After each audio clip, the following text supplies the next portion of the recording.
Thank you very much for this invitation and for the opportunity to engage in this discussion. From the Green Climate Fund perspective, let me start maybe with where we stand now. As you said, we're preparing the next strategic plan for the period 2028 till 2031. But as of now, we are finishing the current strategic plan, what we call USP2. And it's very interesting to see what happened over the last 2 years since our executive director, Mafalda Duarte, joined the firm. First, she was focusing on major reforms. I mean, this is exactly in line what was mentioned in the previous discussion. We need to simplify, we need to improve the access. So Mafalda was focusing on reforming the accreditation process, which is now conducted within 9 months. So simplifying, speeding up the accreditation process. She was focusing on reducing the project approval time, again, less than 9 months, and also the implementation and disbursement, which, as you know, is very critical. She was also focusing on getting more engaged on the ground. And as you may know, we have now the approval from our board to open like 5 new offices worldwide, one in Fiji, one in Amman, Jordan, one in Abidjan, one in Nairobi, and one in Panama, to get closer to the country, to go closer to our implementing partners as well. So a long list of reforms that have been like already implemented with the full support of our board.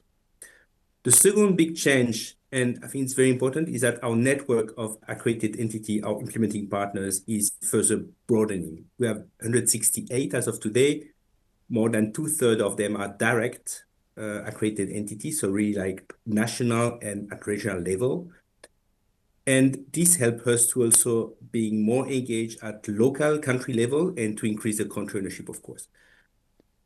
2025 was also a very special year. This was a record volume year for GCF. We delivered 3.3 billion on the ground of climate finance. And this brought our portfolio to 20 billion, with the co-mobilization of 60 billion on top, so overall 80 billion across 350 projects under 35 countries. And to be very clear, I mean, we are talking here about instrument like grants, which is like 45% of portfolio, concession loan 40%, but also instrument like equity, which are like 12% of our portfolio. And we are talking also about, as you said, readiness and PPF. And why we believe this is the core is that even if you have the money to finance project, if you don't have a pipeline of bankable project, if you don't have the capacity, especially at the local level, you will never be able to implement and to deploy this project. So readiness, we have the largest capacity building envelope as of today, and this is a grant envelope of 500 million that to be disbursed by 2027. Yeah. And the project preparation facility, same thing. We have also like ground capability here to support the building of like the project pipeline. Now, if we just look at what is next, what is the next strategic plan? We just got the mandate approved by our board at the last board meeting, like a few weeks ago, to launch a consultation. And we want to launch early consultation with every stakeholders on both ways. We start on the ground, so with indigenous people in Kazakhstan, we had the regional dialogue, Korean Climate Week. In Africa, in Togo last week, we also like consulting directly on the ground. V20 in Washington, D.C., I was there with Hamza actually to consult directly with V20 countries, and we'll continue in Bonn and so on and so forth. It's very important to collect the feedback from the ground to understand what went well in the previous strategic plan and what are the expectations for the next one. We are also conducting consultation online with like survey with across all NDAs and accredited entity, and also with our board members to have the full picture. Very preliminary results. If I just give you like an idea of the key topics that are coming, what is coming is access simplification. We know this is the core. We need to ensure that the country, specifically the countries which have limited capacity, can access the finance. So a lot about readiness, a lot about project preparation, a lot about focus on vulnerable countries. LDC, sees African state, and now FCAS, fragile and conflict affecting states. These are becoming like the core or where we need to be more involved.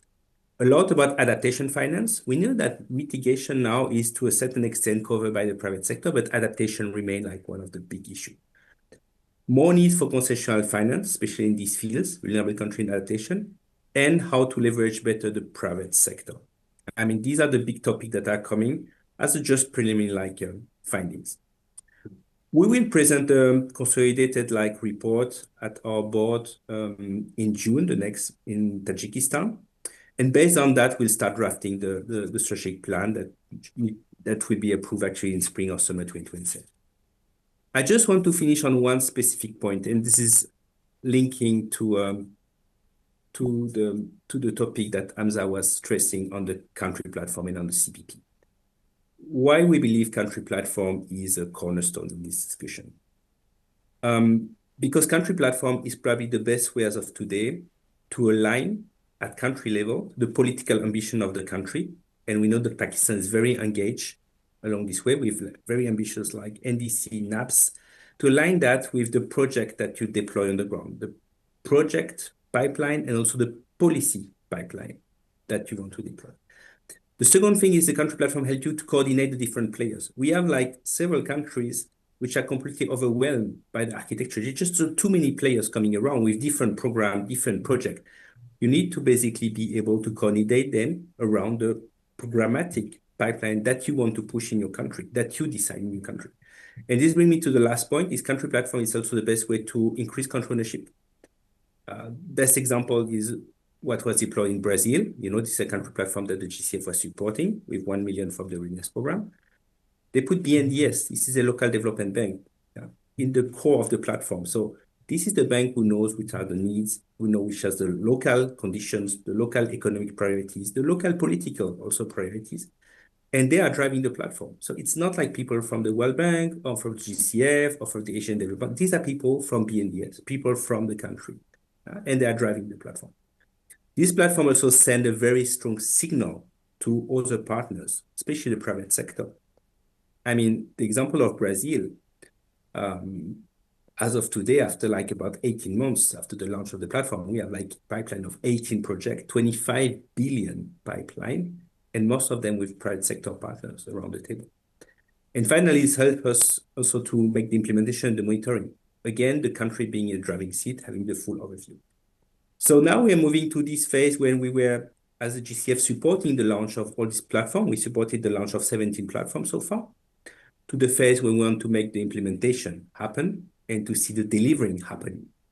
Again, we don't want to have just dust of this platform, but really project pipeline and project being implemented. So this is the reason why we are carrying on pushing and supporting with all the instruments, capacity building, project preparation, but also all the investment instruments that we can deploy. And looking ahead, we have a pipeline of further 23 countries wanting to launch a platform with GCF support. Thank you very much.